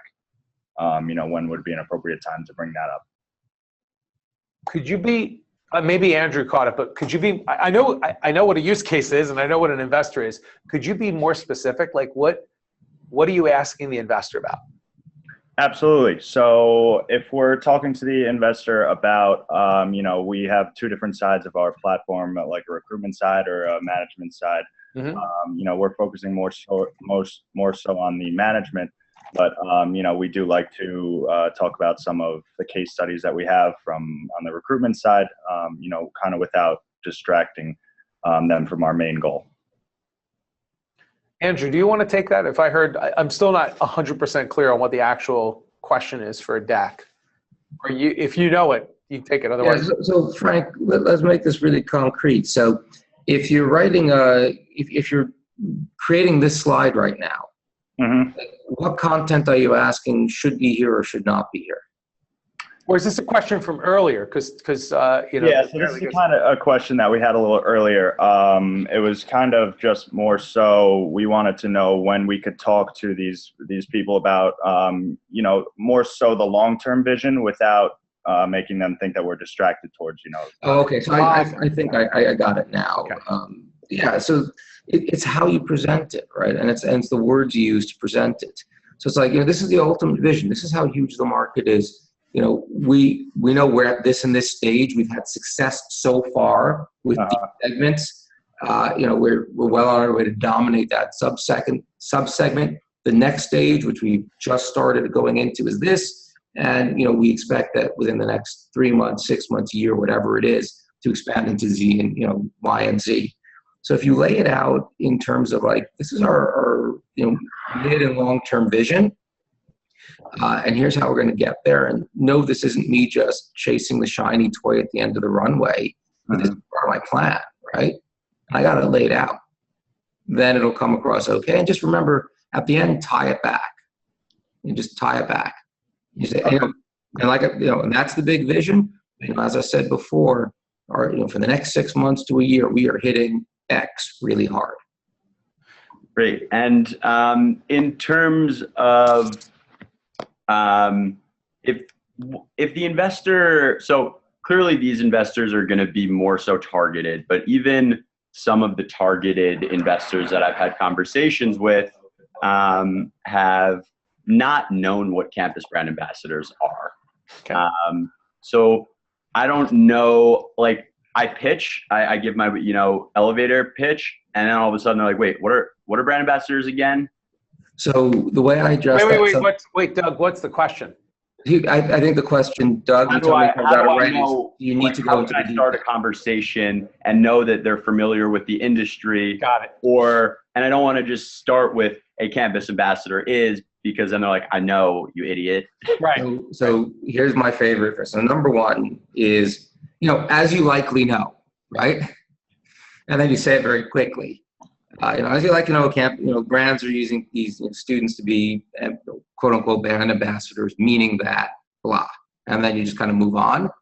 And then you've kind of given them the benefit of the doubt. If they didn't know, like, okay, great, you didn't call them on it. Other ways you can go about it is you can say, I can go into more detail about how precisely they use these brand ambassadors, but I'm going to keep going. You can stop me if you want a little more detail. And the other thing you can do is you can just ask. It's okay to just ask. We do this with brand ambassadors. Are you familiar? With the space is what is my go-to. I wouldn't even just say the space. I would just say, are you familiar with how brands are using brand ambassadors? And if they say yes, like, okay, great, let's move on. And if they're not, they might say, well, tell me a little bit more about it. Got it. So it's okay to ask. The other thing I try to do is I never want to, and again, it's a delicate balance. You're really trying to adjust to the audience, is what you're asking, right? Like, am I talking to do I need to explain how a car works to a 2-year-old, 20-year-old, or a 90-year-old? Right. And I have to, it's even like speaking foreign languages. You have to adjust your audience and what they're able to understand. What I try to do is I never want to put a situation, particularly if I have more than one investor in the room, I never want to embarrass someone. Well, do you know what a brand ambassador is? No. Okay, well, now I've had that person make themselves look a little bit. That's a great point. So what I try to do, instead of getting them to say no, is I'm just going to go back to Deepak, because it's a great example that probably few people on this call understand, and I wouldn't have understood before a year ago, right? They're making a well plate that when they're doing all these pharmaceutical and the pipettes, drop liquids in, it's a well plate. So I might say, let me just use an extreme example, because you guys wouldn't know this one. Let's say you're a health investor and you've done pharma investing. I might say, look, what we're doing is we're doing something called microfluidics with well plates. Would you mind if I explain what a well plate is and how that works in the high throughput screening process? And if they say, no, go ahead, explain it. Now I'm not asking them, do you know what it is? I'm trying to do it in a positive thing. I'm not make them look dumb. Excellent. It's just try to think of it's just the politics. One other thing that I do is I say, listen, I don't mind if you interrupt me. If I'm covering ground you already know, just stop me and tell me move on. I'm a New Yorker. That's how I know you're paying attention. That's very good. But by the way, guys, can I just give you a rule? If they stop you and say, I've got it, go on, go the fuck on. Because I see people like, look, I'm going to go through the background of the problem, but I'm not going to spend a lot of time on it. And I'll look down at my watch, and then I look down again. Well, that was 10 minutes. So anyway, it's like me in this deck. I'm not going to explain every slide. I've been trying to really be good about not explain every slide. So anyway, the other thing I just want to say, the earlier question was about being distracted. Should we talk about the big market? Again, it just depends on how your story is going to unfold. Look, when Google started from the very beginning, their vision was organize all the world's information. That was like from day one what their positioning statement was. Well, that's a big positioning. How are you going to get there? It's just your story and how it builds. But if the use case, this one specifically, has nothing to do with our industry and what we do, Yeah. Was they approached us, and it's a really interesting, really strong use case. The investor approached you with the use case? Yeah, no, Homeland Security. Got it. I've heard of that. Approached us, and they want to use our platform for something completely out of scope. Okay, yeah. Like, I don't know how to fit that into the story because it's completely irrelevant other than someone called me out of the blue one day. I wouldn't put it in the story because that would look like you're slightly distracted. Like if you're doing these one-offs a little bit, like in some ways you put the blinders on, you have to be careful with it and not take it to extreme, but it's a distraction. Like we're not doing that. We're going after universities because we're not going after Homeland Security. We're not going after TSA. We're not going after the FBI. Because if you're going that, you're not, right. What you're called today. You're called, Secret Service or something. Housing for the secret. We're Airbnb for the Secret Service. So anyway, all right, we're gonna keep going if it's okay. We have about. Thanks, guys. Yep, awesome. Okay, go-to-market strategy. We beat that up. These are just some examples, some portions of go-to-market. Steve, I've got a Ron who's been patiently waiting for a little bit. I'm sorry, I forgot. Go ahead. Hi guys. Hey. Good evening. Great webinar. Thank you. Yeah. 2 questions, please. One is, so we have 10 minutes to pitch and then 10 minutes for Q&A. What about 30 minutes video? So that, within the 10-minute pitch. So that's first question. The second question is more complicated because you see everyone are reading the same manuals. And you see these presentations over and over again, and everyone are presenting that they have, $7 billion total addressable market, and everyone are presenting the magic quadrant where they are on the top right, and so on. Like every single presentation that I've seen. So, can you give us examples about things that companies that you had did in order to be different? In order to get themselves out of the crowd, because these guys see between 5 and 10 startups per day, sometimes even more, and you really want to get remembered. So if you can give us some examples of great stuff that people did. Okay, there's extreme examples. We have a company that Andrew had last year called Dibs, and they did a video, a music video, a rock music video. It was awesome. It was part of their thing. I don't know if everybody has the talent to do a rock music video, and theirs was truly awesome, by the way.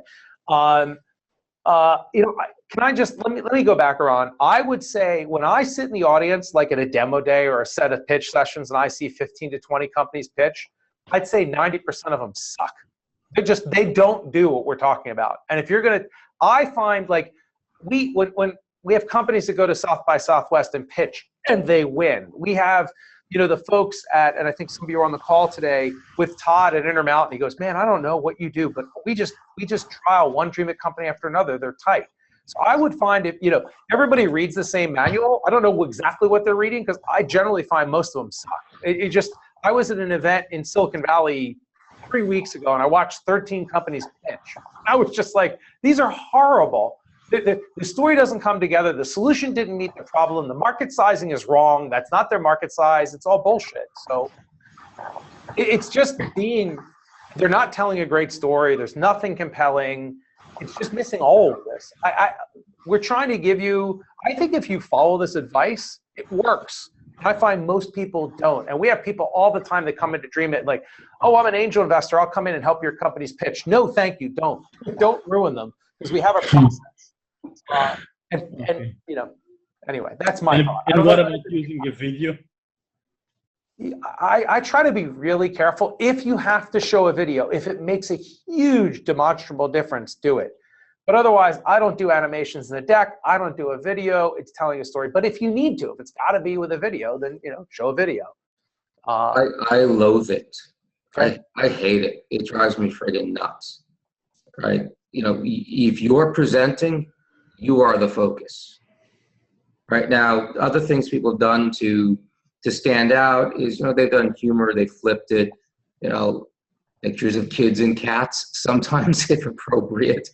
There was one company, they did it doesn't really matter so much what they did, but it had to do with, with coffee. And like every third slide, there was like coffee, right? We love coffee. And they just weave that kind of repetition into it. And it kind of got the audience like laughing and nodding along. A little harder to do if you're health tech or ed tech. But sometimes you can do that. And knowing the order you present it, right? What's your strength, right? There was one company, this was an ed tech company that presented as part of a general track. And we were worried because a lot of guys that are generalist investors, they hear ed tech and they immediately pick up their phone and they're out. They're gone. They hear the word ed tech, they know they have 10 minutes to do something else. So we actually didn't let them say they were ed tech at first. Their entire pitch started with traction. It said, what would you think if I told you that we tripled our revenue each quarter for the past 3 quarters? And before we call bullshit. I don't think I made him say that on stage. Before you kind of dismiss that, we're at a $500,000 annual run rate right now. And then I'll tell you what you wouldn't think. You wouldn't think that we're an ed tech company, but we are. Right. Talk about capturing your audience. Right. Now everybody's sitting up paying attention. Or again, these are more one-on-one VC meetings, but it'll definitely like grab people's attention. I just want to mention one other thing, Ron, that you had said, we get 10 minutes to pitch and 10 minutes Q&A. These are one-on-one VC meetings. There might be a couple VCs in the room and it's you or other people on your team, you and other people on your team. I generally, my style in doing this, I don't want to pitch. I kind of want to have a discussion. So it's going to be, especially, you'll see a difference between East Coast US pitching and West Coast. Mm-hmm. West Coast, like Andrew said, you're going to get your first slide up and 30 minutes later you're done. And it's like, God, I didn't get off my first slide. They go very fast and they're going to ask a lot of questions. So it's not going to be like, shh, I'll take questions at the end. It's like, I don't think so. So it's going to be more interactive. So you have to think about what's that 20-minute format of material. Okay. Thank you. Okay, cool. Mike, are there I see it looks like more people are raising hands, but can we keep going if you don't have people queued up from a long time ago? Whoop, Matt's up. Never mind. Matt's up. Also, just to let you guys know, I did pre-prep. The webinar's set to run till 4 if our panelists are available. I'm available. Good. Hey guys. So if you're like mid-cycle and you're trying to say, okay, we're teeing up the next round. Here are the milestones we want to reach. Wait. You mean I raised a $2 million round and closed yesterday, and now I'm getting ready for the roadshow? Hey, congratulations. Thank you. Well, how ambitious do we make those goalposts? Because we're almost certainly not going to be able to predict exactly what happens 6 months from now. Mm-hmm. So like, what we don't want to do is make them too ambitious and come back 6 months and they're like, oh, so what has happened since? Well, we only hit 1 out of the 4 goals. But we don't want to lowball it because then they're like, well, if you get to those goals, you're not Series A ready. So like, where's the balance? Right. Let me break my rule. We have a slide on that pretty much. Let me come to that, and because it's almost like a use of funds and setting a yeah, I'll come to it if that's okay. Yep. Perfect. All right, cool. Let me keep going. Got one last question for you, Steve. Deepmark's got a question about go-to-market. Okay. Hi, Steve. One more question. Yeah. So what about, so for example, Neofluidics, we have multiple go-to-market strategies, right? For example, OEM, as well as direct sales, as well as, having particular channels and marketing agencies. So what do we do in that scenario? Do we just put it on this one slide, or do we break it down into multiple slides and say we have these 3 go-to-market strategies for different products / applications? Okay. I'll take it first if other people want to comment on it. I would say you have kind of one go-to-market strategy. You're going to the market. Now, it's a multi-pronged approach. We have, depending on the target segment we're going after, we've got an OEM strategy, we have this strategy, we have this strategy. The one we're executing on first is this one. The reason why we're executing on, for instance, the first one in our go-to-market strategy, a direct sales approach. We know it's a little bit more expensive, but it lets us get close to the customer with our own couple of direct salespeople. It lets us see what value proposition is really resonating, and we want to get those first key marquee customers. Now, once we get past that goalpost, we want to go to an OEM strategy. We think at that point, once we're at a $10 million run rate of revenue, it's going to be much easier to attract partners and OEMs, so we don't even want to waste our time. Now, realize, Deepak, if that sounded pretty good, I'm just making shit up, but I've been doing this a long time, and I don't know what you thought of that, but it's a story, right? I'm building my story, and there's even there's a story within the go-to-market strategy. it just needs to logically come together and build and show that it's thought through. But you have you could say you have different markets. We have the pharma market, we have the testing market, but it just has to be a cohesive story that builds and makes sense. So that's almost exactly how I would have put it. The one thing I would have added beforehand is when I see them come to me and say, oh, we have these 3 go-to-markets, then I think you don't know which one you're going to do first. Exactly. And the earlier you are, the less bandwidth you have to pursue multiple strategies at the same time. So if you do indeed have multiple markets that you're going to go after and multiple go-to-markets, then you have to present them as a logical sequence the way Steve did. We have to show, okay, so far we've been doing X. Here's our success, and X is doing very well. Or the reason we're not going after that is because it sucked, and we're not going to do that anymore, right? Or probably that is a discussion point, not on the slide. But you lay it out in a logical order of why you're doing X, when you're doing Y, and then instead of looking unfocused, like you don't know what you're going to do, you're going to try everything, you look extremely focused.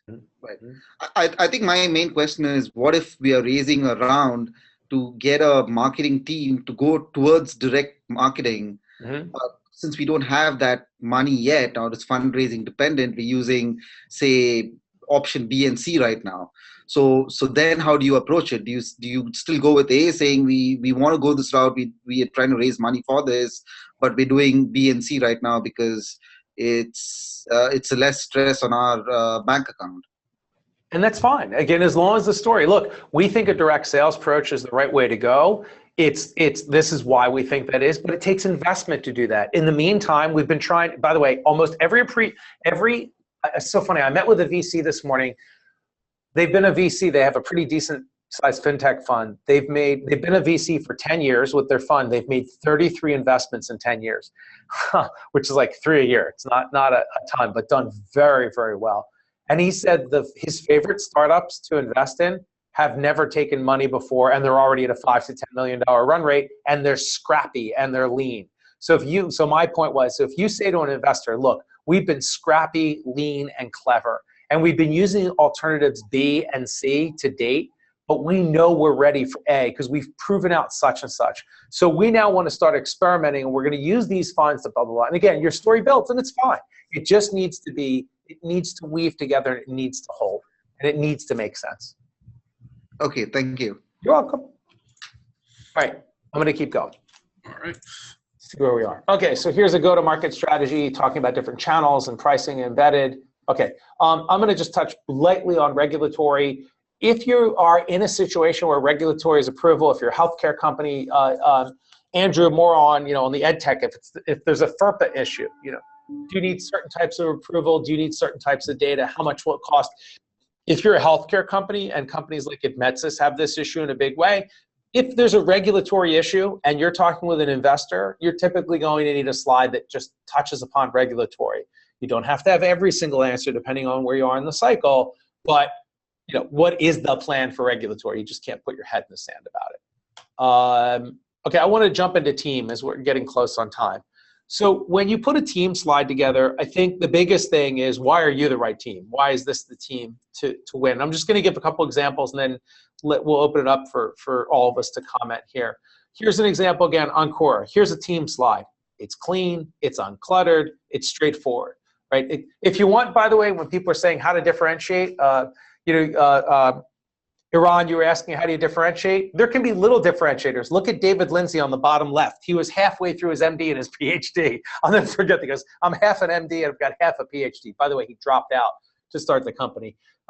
And he called me, he goes, by the way, I put my MD and PhD on hold, and I just walked out of the office and pen to do that. I said, wait, did you call me first or call your parents? I called you first. Okay, well, I don't want to hear what your parents say. But anyway, here's a nice clean team slide, nice logos on it showing the value of where they've been, gives them lots of credibility. I think we have one more. Oh, nope, that was just one team slide.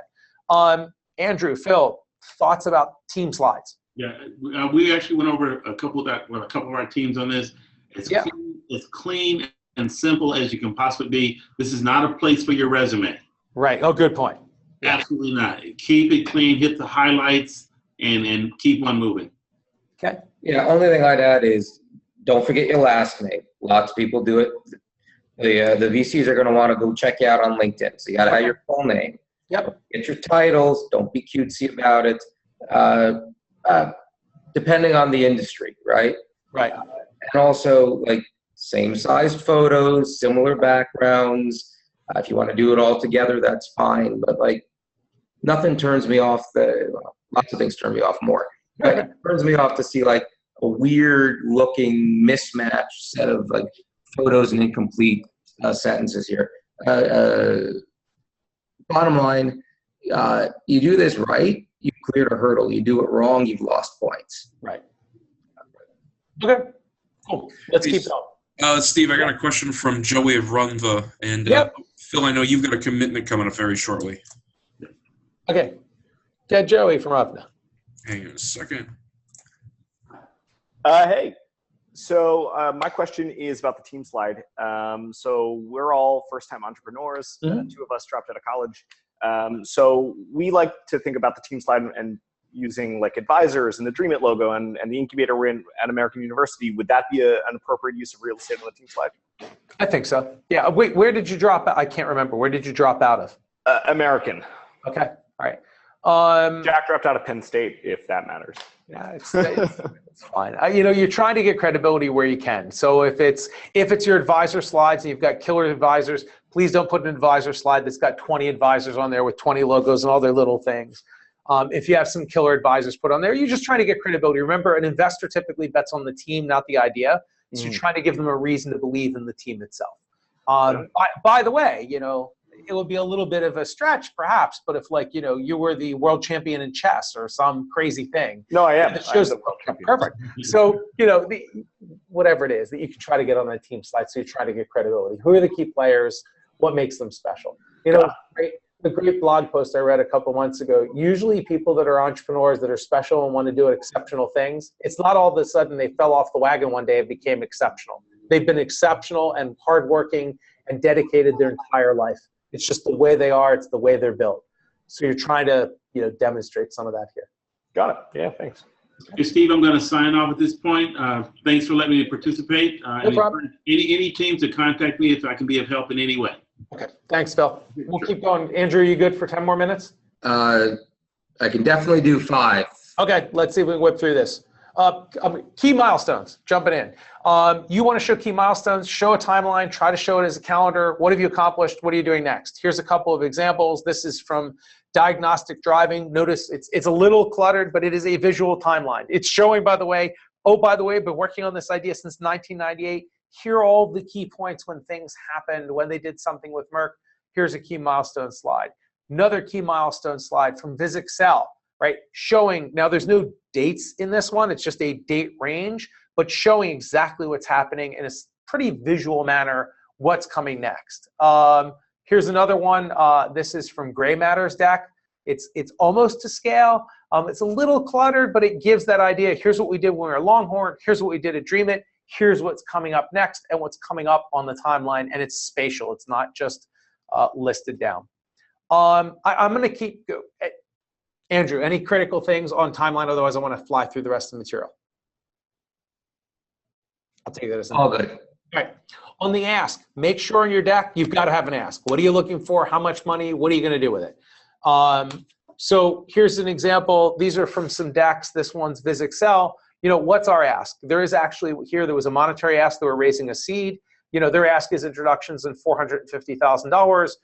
Here's it's very interesting. It's almost like feature benefit in a sense. Here's the introductions, what we're trying to achieve. Here's what we're raising. Here's what we're going to do with it. A very, very clear ask. And you can ask for things besides money.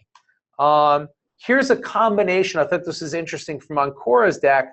This is a combination of key milestones and the ask, right? You can mix it up a little bit here. January 2016, we'll have 3 paid pilots, commercial launch, 10. They're showing their forward milestone, and we're looking to raise $1.2 million. Quick note, you'll hear this in a presentation next week on how to pitch, not just how to build the deck. We're raising $1.2 million, and here's what we want to do with it. Because you'll hear us say multiple times, time is not a fundable milestone. Here's what we're going to do with that. So really important to have a clear ask and what to do with it. Andrew, any comments? Yeah, I'm just building on that. What we want to do with it, I want to hire X, Y, and Z. That's kind of a lame what we're going to do with it. You want to tie it to the so what.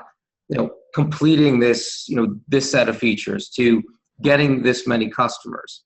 No one cares so much of the how, they want to know the why. Right. Good.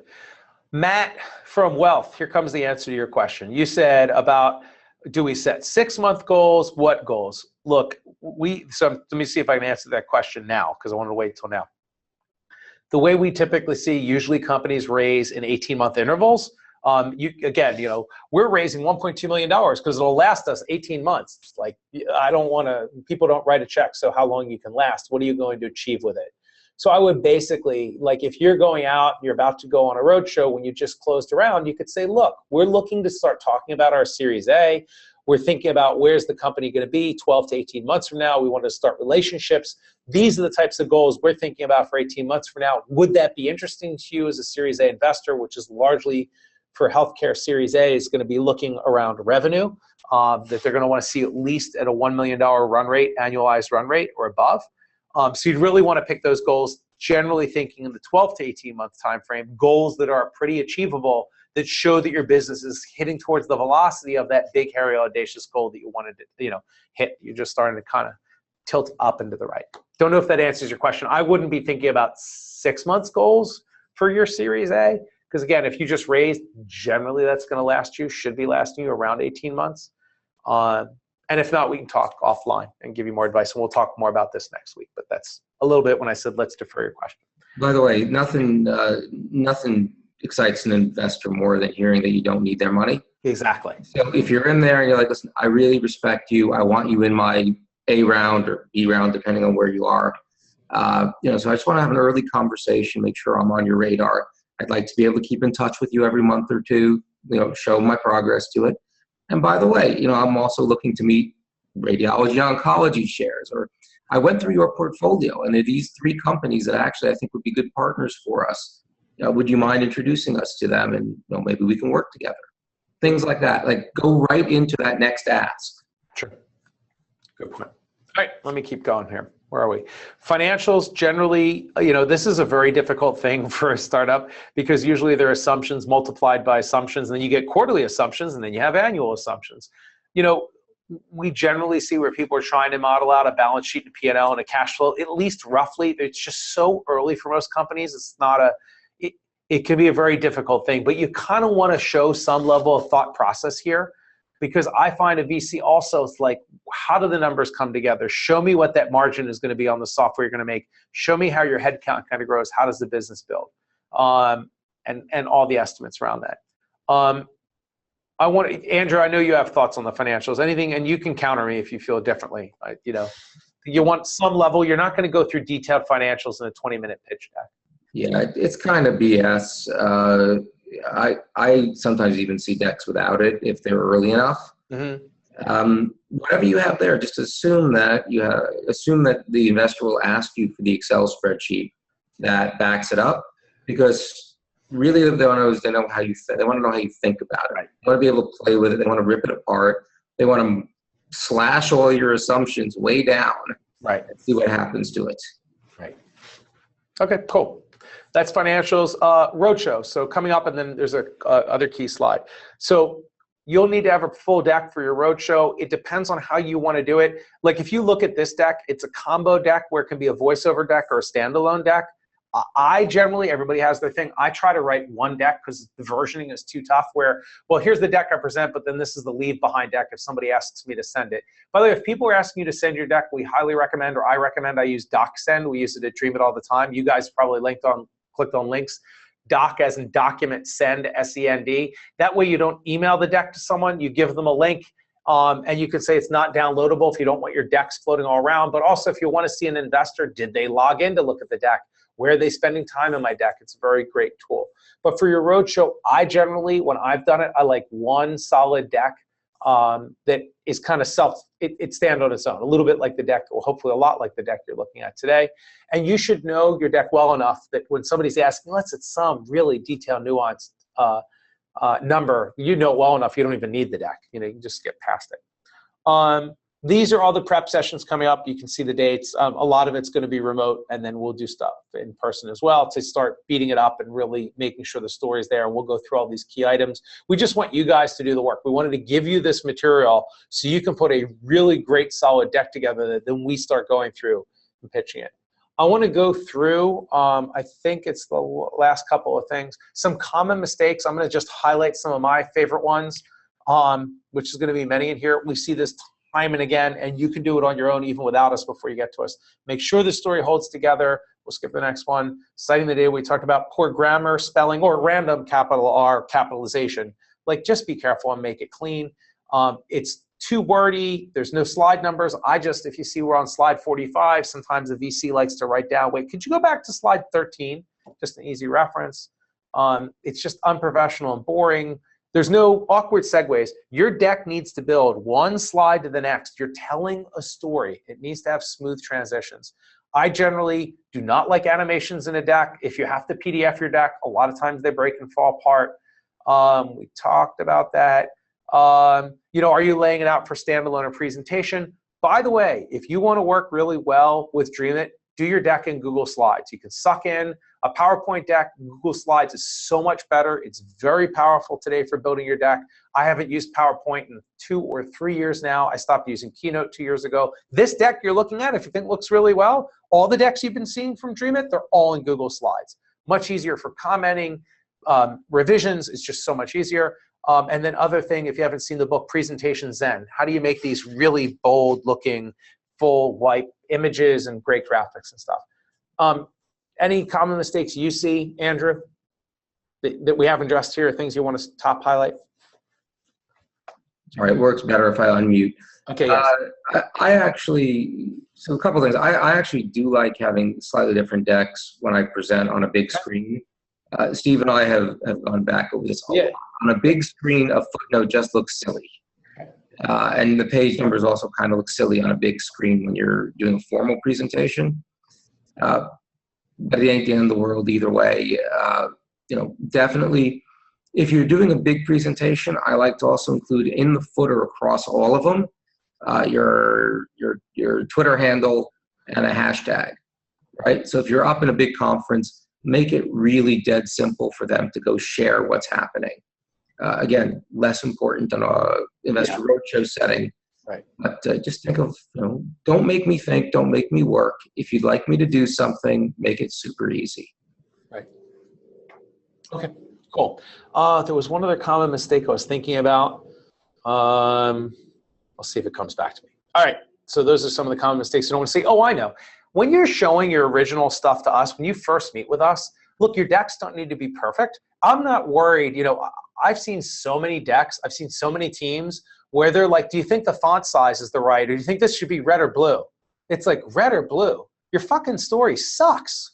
Don't worry about the font size. What's the story? Why should I believe you? And what's your big, hairy, audacious goal? So if you're just blocking out your deck first, that's okay. I'm more worried. I don't personally, and I don't know about Andrew or Phil, and Phil's off. Oh, we can just talk about Phil and Mark because they're not here anymore. I'm worried about the blocking of the story, the building blocks, the de-risked, the assumptions, what the traction looks like, and that all holds together. Then make it look gorgeous on top of it. But don't worry about like, ooh, my font is too big or too small. Yeah. So, since they're not here, I'll tell you, Phil and Mark agree with me 1,000%. Yeah. Sorry about that. Inside baseball. Yeah. For your meeting with us, I would be extremely happy if you showed up with no graphics. You can show up with a Google Slides presentation that has nothing but white background, black text. It's the headlines that go on each page. It could be, a graph that looks like XYZ here in words, right? Mm-hmm.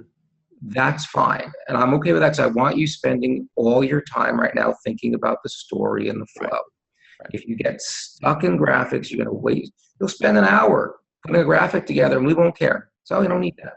And if you have a deck, many of you have pitch decks already, I would even say don't look at it. Write it as an outline form first. Make sure that the flow works. And then if you get lucky, we can use a lot of the graphics you already have. But don't start with your existing deck and try to Frankenstein it, because you'll end up missing things. Well, and it winds up getting thrown away anyway, and people wind up starting from scratch. Yeah, so don't worry about impressing us. Okay, don't go this far. I was going to say a piece of paper with like, you're scribbling on it. Nah. Not quite that far. Yeah. But a PowerPoint, pure skeleton, black on white, just text would be fine.